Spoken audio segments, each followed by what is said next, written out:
வெற்றியும் தோல்வியும் வீரனுக்கு அழகுன்னு நம்ம ஸ்கூல் படிக்கலையே படிச்சிருப்போம், நிறைய விஷயம் கேள்விப்பட்டிருப்போம். இப்போ பார்த்தீங்கன்னா நம்ம விவசாயம் பண்ணுதுன்னு சொல்லிட்டு ஒரு நண்பர் சொல்லியிருந்தார், வரப்பில் நின்று வீடியோ எடுத்துகிட்டு போகிறான்டா ஏமாத்தான் அப்படிங்கிற மாதிரியா. அவர் சொன்ன மாதிரியா நம்ம வரப்பிலே நின்றுட்டு போனால் கூட சிக்கலில் மாட்டிக்கிடுவோம். அப்போ இறங்கி வரும்போது தான் பார்த்தீங்கன்னா இதுக்குள்ளே இருக்க குருத்துக்குள்ளே இருக்க நோய், இந்த மாதிரியா வேர்ப்புழுக்கள் நிறைய இருக்கிறத பார்க்க முடியுது.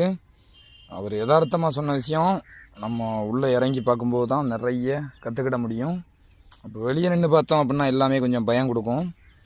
ஒரு சில நேரம் நமக்கு தோல்வியும் வரும். தோல்வியிலேருந்து தான் நம்ம புதுசாக பார்த்திங்கன்னா கற்றுக்கிட முடியும். வெற்றி மாத்திரமே கிடச்சிட்டு, லாபம் மாத்திரமே கிடச்சிட்டு அப்படின்னா அடுத்து எப்படி நம்ம நஷ்டம் வராமல் பண்ணுறதுங்கிறத யோசிக்கவே மாட்டோம். நமக்கு தான் லாபம் கிடச்சிட்டு அப்படின்னு விட்டுருவோம்.